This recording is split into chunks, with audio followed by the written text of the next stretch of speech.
वैसे तो हम जानते हैं कि 7 अक्टूबर 2023 से लेके आज तक इजराइल ने तकरीबन 200 से ज़ायद अंदाज़न फ़लस्तीनी सहाफ़ियों को कत्ल किया है, क्योंकि सिर्फ वो फ़लस्तीनियों को कत्ल नहीं करते, वो उन सारे लोगों को कत्ल करना चाहते हैं जो फ़लस्तीनियों की आवाज़ दुनिया तक पहुँचाते हैं। आज इजरायली फ़ौज ने मोहम्मद मंसूर, फ़लस्तीन टुडे के कॉरेस्पॉन्डेंट की घर को निशाना बनाया खान यूनिस में, जहां पर उनको और उनके घर वालों को कत्ल किया गया। और उसके साथ हुसाम शबात, जो अल जज़ीरा के लिए भी काम करते थे, जो ड्रॉप साइट न्यूज़ और दीगर इदारों के लिए भी काम करते थे, उनकी गाड़ी को निशाना बनाया गया in an air strike, killing him. Husam Shabat Israel के टारगेट लिस्ट पर काफ़ी देर से थे, तकरीबन साल से ज़ायद हो गया है, और उनको बार बार धमकी दी जाती थी कि आप दहशतगर्द हैं और हम आपको कत्ल कर देंगे। और जब पहली दफ़ा उनको पता लगा कि ऐसा एक ऐलान हुआ व ऐसी धमकियां आ रही हैं, तो उनका एक बहुत एक खूबसूरत क्लिप है जिसमें वो जवाब देते हैं जब उनको पूछा जाता है कि यार क्या आपको इस बात का इल्म है। सुनिए।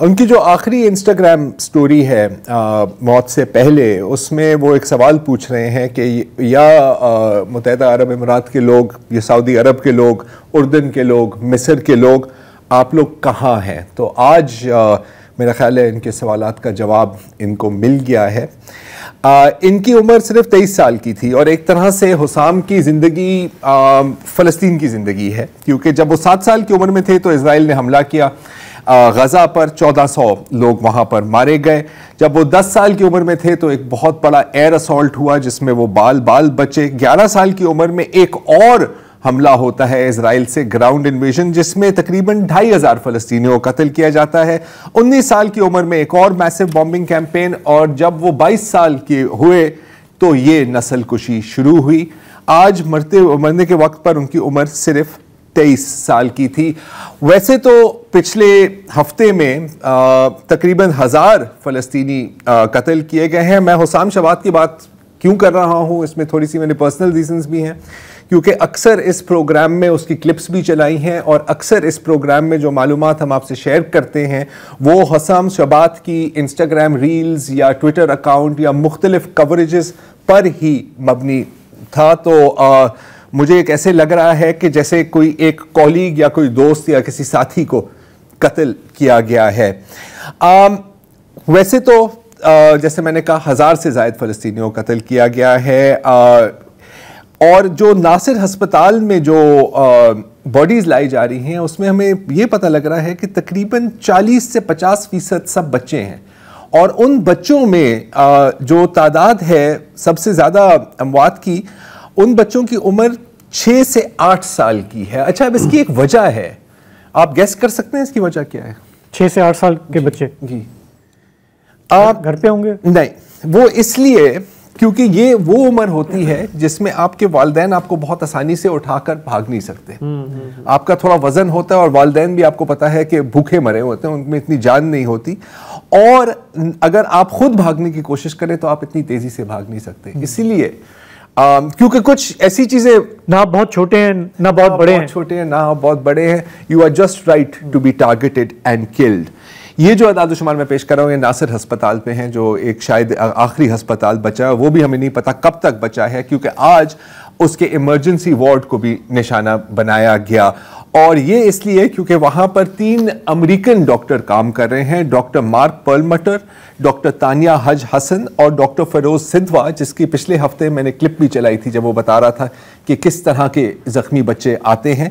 ये इनको इसलिए टारगेट किया जा रहा है क्योंकि ये हुसाम शबात की तरह फ़लस्तीन में जो हो रहा है ये इंटरनेशनल न्यूज़ चैनल्स तक पहुँचाते हैं। फ़लस्तीन में और क्या हो रहा है, हम देख रहे हैं एक पैटर्न कि हर रोज़ मगरिब से कुछ मिनट पहले जब लोग इफ्तार कर रहे होते हैं उस वक्त इजराइल का हमला होता है।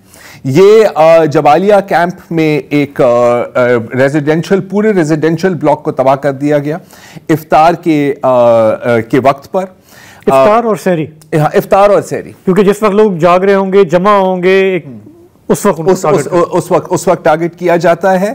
और इसके नतीजे क्या हैं आप फ़लस्तीनियों की ज़बानी ही सुन लें।